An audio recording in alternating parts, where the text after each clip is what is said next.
नमस्कार दोस्तों, आप सभी का स्वागत है आपके चैनल शिवाश्रम स्टडी पर। चलिए आज हम लोग पढ़ेंगे प्रश्नवाली 10.1 का क्वेश्चन नंबर 1। इसमें क्या है, देखिए, निम्न प्रश्नों का साधारण ब्याज एक एक नियम द्वारा ज्ञात कीजिए। देखिए एक एक नियम क्या होता है। सपोज मान लीजिए 4 कलम का मूल्य आपका 10 रुपया है, तो 2 कलम का कितना होगा। इसको उल्टा मानिए, ऐसे मानिए 2 कलम का दाम कितना आपका 10 रुपया है, तो 4 कलम का कितना होगा। तो 2 का अगर 10 रुपया है तो 4 का कितना हो जाएगा आपका, तो 20 रुपया होगा। तो इस प्रकार आपको डायरेक्ट नहीं करना है। आपको एक एक नियम का मतलब होता है कि अगर 2 कलम का 10 रुपया है तो 1 कलम का कितना होगा, पहले 1 कलम का जानना पड़ेगा।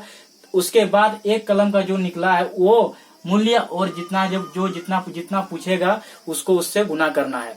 तो इस प्रकार से निकालेंगे तो एक एक नियम कहते हैं। तो एक एक नियम का मतलब होता है पहले हमको एक वस्तु का अमाउंट मालूम होना चाहिए, चाहे किसी भी चीज का एक वस्तु के बारे में मालूम होना चाहिए, तभी जाके होगा। चलिए देखते हैं, क्वेश्चन हल करते समझ में आएगा। यदि 100 रुपया का ब्याज 1 वर्ष में 5 रुपया है तो 200 का ब्याज 1 वर्ष में कितना होगा। तो पहले जो क्वेश्चन दिया उसको लिखते देखिए।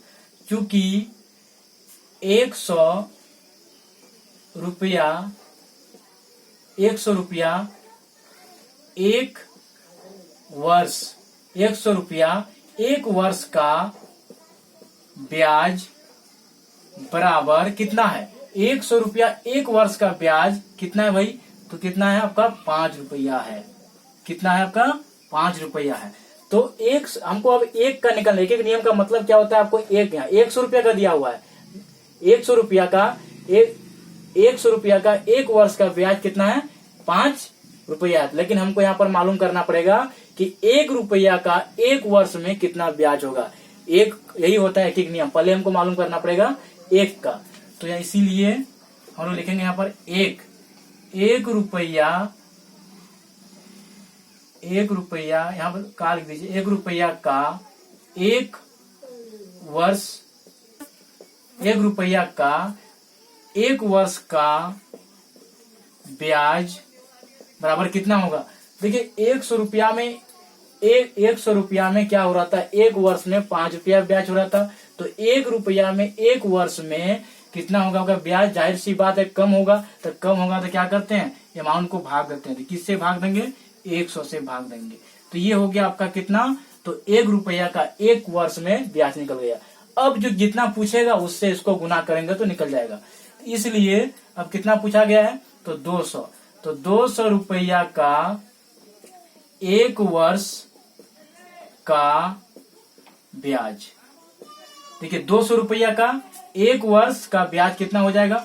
तो देखिए यहाँ 1 रुपया में इतना ब्याज हो रहा था, तो 200 में क्या होगा, ज्यादा होगा। तो ज्यादा करने पर क्या करना है, आपको गुना करना है।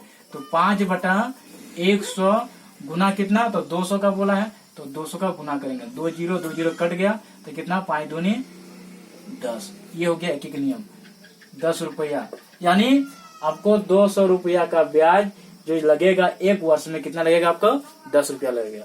तो ये होता है एक एक नियम बनाने का तरीका। इसको हम लोग सूत्र के द्वारा भी बना सकते हैं, लेकिन यहाँ पर कहा गया है कि एक एक नियम द्वारा ज्ञात कीजिए, इसीलिए हम लोग एक एक नियम के द्वारा ज्ञात किए। तो थैंक यू दोस्तों।